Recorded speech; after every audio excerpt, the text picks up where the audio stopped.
In this episode, Joe Rogan and J.D. Vance explore the possibility that some of the beings we now call aliens may be the same kind of supernatural entities ancient cultures once described as angels and demons.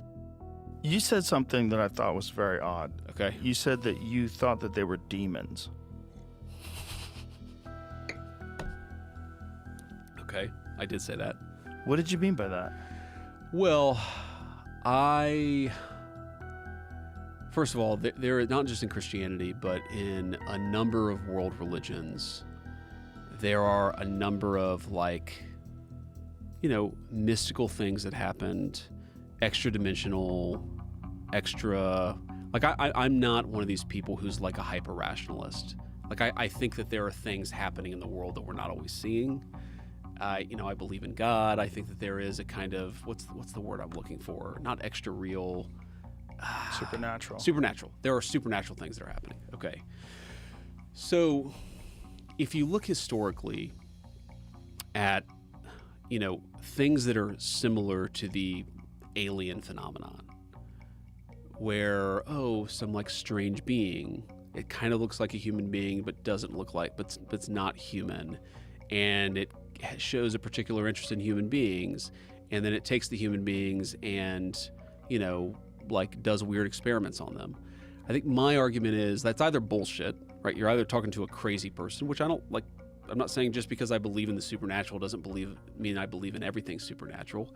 But if we're talking about an extraterrestrial being that is human-like but not human, that contains effectively infinite powers and is torturing human beings, you can call it an alien if you want, but I think there's a lot of historical precedent to call that a demon. Well, a lot of these stories and these accounts. We have one here on the demonic on the coaster. Alien. Yeah, that's the mothership logo. A lot of these accounts are not of people being tortured.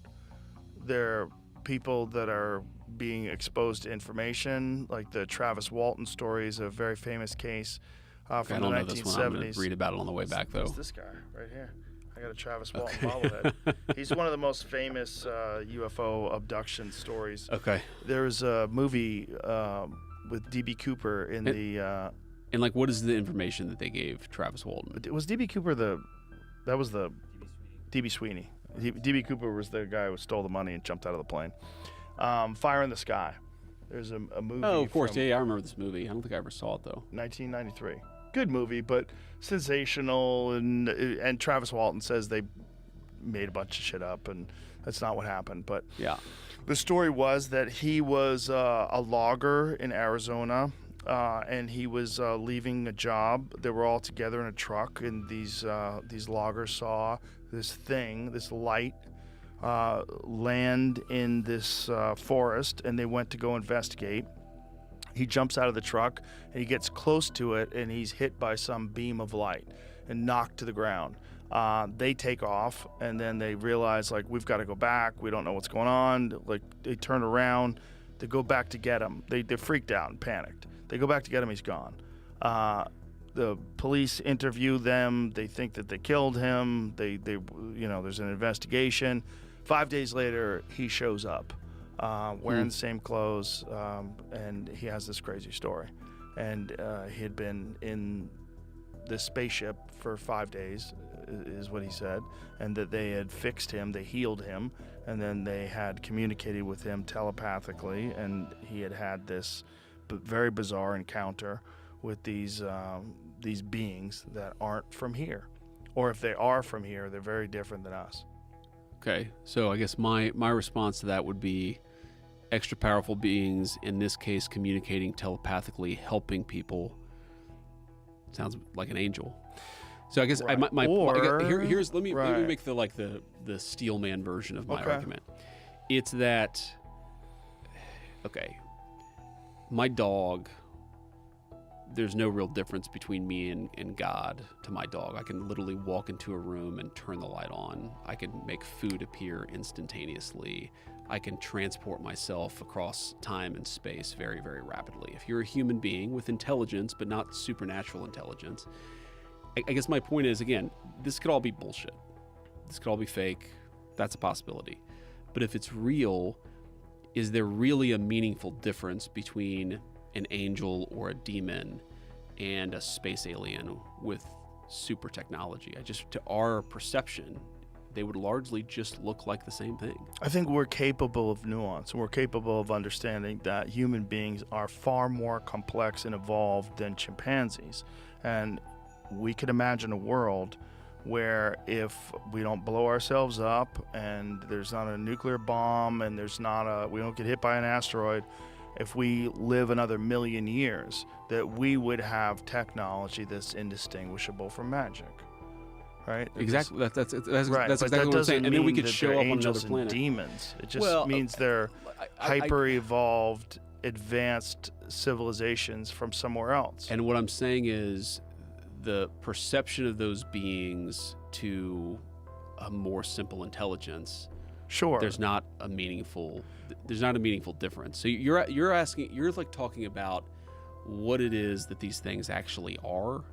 And I guess what I'm talking about is, how would a human being with my level of intelligence or your level of intelligence in 2026 understand what's going on? Right, but from a biblical perspective, there's a very big difference between a demon and a hyper-intelligent being from somewhere else. I mean, a demon or a hyper-intelligent, malicious... If demons are real, if there really are dark forces in the universe, and they're disembodied dark forces, these things that exist, Yes. And then there's also powerful light forces in the universe. That they don't have to be mutually exclusive to the concept of hyper-intelligent other species. Absolutely. When you're looking at an insanely vast universe. I don't think they have to be, but I think that it is interesting to me that for most of human history, we would have understood supernatural, hyper-powerful, hyper-knowledgeable things as sort of celestial, or celestial. We would have thought of a cell phone as being sorcery. I mean, that doesn't Maybe mean it it's is. sorcery. Maybe it's not. Maybe it's just technology. That argument doesn't make any sense to me. Well, and this is not discounting the possibility of demons or discounting the possibility of angels. well, I guess I understand your point conceptually. I don't actually disagree with it. So I don't think we're saying something different. That, metaphysically, there could be two separate things going on. There could be there could be extra Earth, outside of Earth space aliens, and there could also be angels and demons. These could be two totally separate things. One could be true and not the other. I totally concede and agree with that point. I guess what I'm saying is it's a distinction that is conceptually interesting to me, but if a space alien with like superhuman technology comes to the Earth and has malicious intent, I don't know how I'm supposed to tell the difference between that and a demon. While Vance argues that a powerful non-human intelligence could have been understood historically as an angel or demon, Joe points out that extremely advanced technology could create many of the same impressions without being supernatural at all. That question comes up again with Dr. Diana Walsh-Pasulka, a professor of religious studies who has spent years examining both religious history and modern UFO experiences. Pasulka says Catholic theology already has an old category known as the preternatural for strange phenomena that do not fit neatly into ordinary natural explanations. And when she compares historical accounts with modern UFO reports, she says there are similarities involving beings that appear and disappear, unusual lights, telepathic communication, and experiences that seem to affect the mind. But she also makes an important distinction. Similarities do not prove that UFO encounters and demonic experiences are actually the same thing. Here's how she explains what she believes J.D. Vance was getting at. I saw J.D. Vance on your show the other day. That was really interesting. He's, of course, I was interested in what he had to say. You kind of pushed back on what he was talking about in terms of calling. I don't want to use that word, the D word, right? Demons? Yeah. Why don't you want to use that word? Because I must take this opportunity now to say that I am speaking on your podcast as a private individual, and I don't represent my university talking about this, okay? So, I mean, seriously, look what happened to him. So he basically, was honest and said, yeah, I think that these are, demons. Well, that was the headline, Joe. But when you actually listen to what he had to say, it was more complicated. And so I thought that he did a good job of talking about it with you. And if you want, we can talk about that, why he would think that. He is Catholic. I'm Catholic. I do history of Catholicism is part of what I do. By the way, I'm a professor of religious studies at university. So so I've been looking at that. I've been doing Catholic history my whole life. So I started looking into UFO experiences in 2012. And so lots of stuff is new, okay? I didn't think that he had a very satisfying explanation as to why he would say, I think they are demons. Yeah, I can fill that out. Okay, or fill that in. All right, so he's coming from the perspective of Catholic theology. So in Catholic theology, there are generally, if you're looking at anomalous phenomena, which they do, supernatural anomalous phenomena, a lot of weird stuff happens within the history of religions, okay? So they have categories for understanding this stuff. And the categories include three different categories, basically, three different types of things. Supernatural things, which they think can't be explained and that they're like miracles. Someone terminally ill prays for a saint's intercession and then they become healed and doctors say, we can't figure that out. That's supernatural. That's a miracle from God. Okay, that's one category. The other category is the natural. So things that are within nature, we can explain them, everybody knows what a natural kind of event is, hurricanes and things like that. But there are events that cannot be explained but don't merit the supernatural category. And those events, by the way, there's a word for it, and they call it the preternatural. Okay, the preternatural. And this has been a category that Catholics have had since at least the medieval time period. And because they're trying to figure out, let's just talk about UFOs. If UFOs are here now, most likely they've been around for a long time. And so whatever Catholics were seeing in the medieval time period, they had categories for trying to understand it, just like we're trying to have too. And so they say, the theologians at the time said, like Thomas Aquinas, he said, okay, the preternatural, these are events that happen and they're either angelic, good things like that, or demonic, which are fallen angels, or other things, because God has created other things other than, he's created the unseen and the seen, some things that we can't see. So in the preternatural, there happens to be experiences that people have with things that seem to be similar to what people talk about when they're talking about being abducted by UFOs, beings that appear and disappear, beings that can seemingly read your mind. So this would be the theological category that Catholics have called the preternatural. And I think that's what J.D. Vance was trying to get at. But why would you call that a demon? Okay, so this is a good question. And that's where I'm going to kind of help push back on you, and then you could push back on me again. All right. So the fact is that we don't know. Okay, we don't know. So there's analogous experiences that people have. Now that I've been doing this since 2012, a long time, it is beyond a doubt that there's a pattern match between people who have these experiences and people who have demonic experiences. That's an analogy, but that doesn't prove that they're identical. When you say pattern match, what do you mean? Yeah, so I'm talking about what people actually experience. So when people have these experiences, what happens to them? They report things like things appearing and disappearing, luminous lights, okay, lights showing up, aerial phenomena. They also report beings that can somehow read their minds. They also report that sometimes they feel like these beings put thoughts in their minds, okay? These are all things that Catholics who know the history would say, wow, that sounds like this kind of situation. Does that mean it is that situation?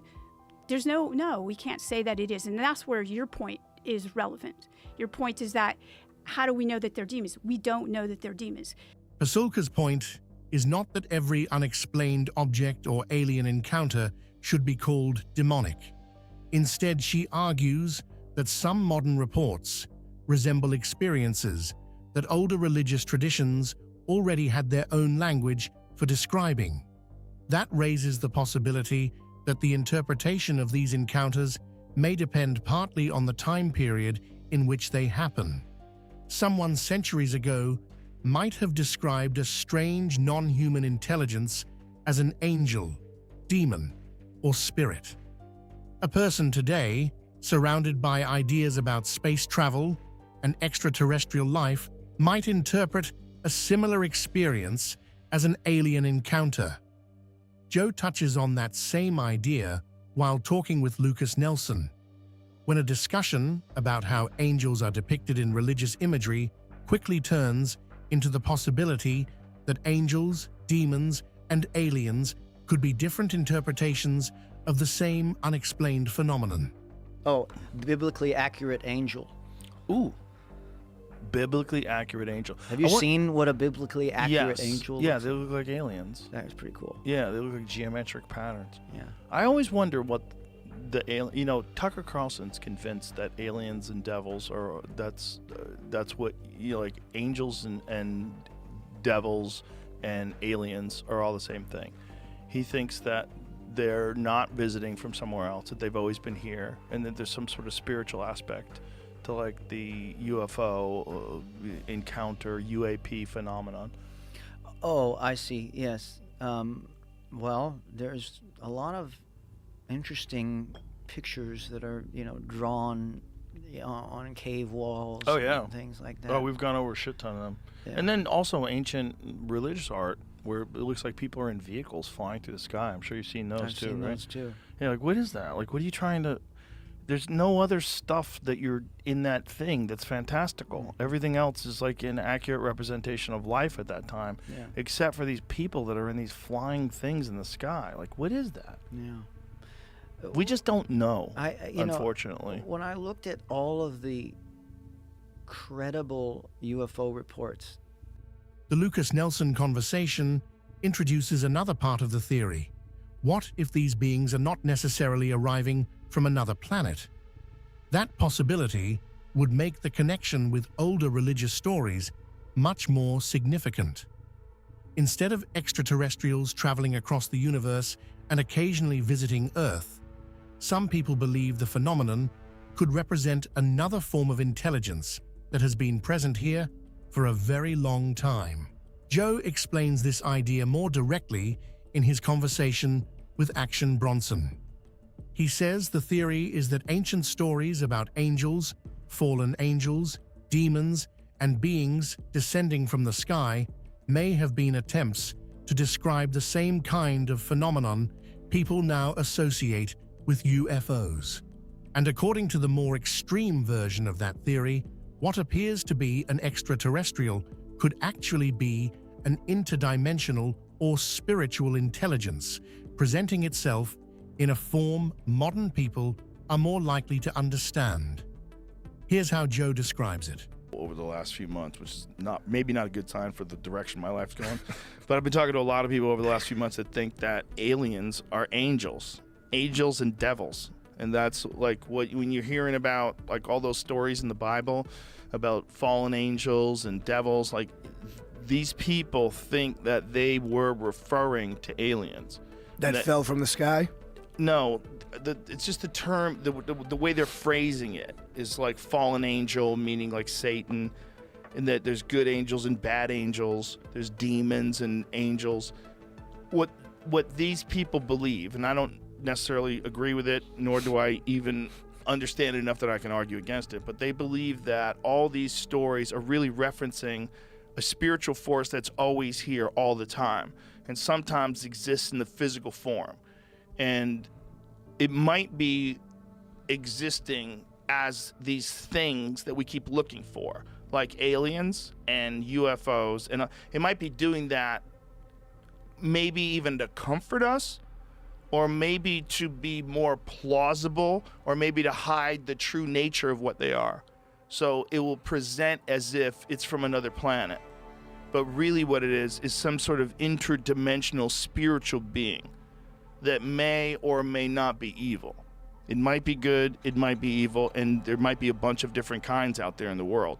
But that these stories from like the ancient Hindu texts, and Billy Carson talks a lot about that, and a bunch of other people talk about these different stories from these ancient texts that have people either interacting with sky people or someone coming from the sky and interacting with them.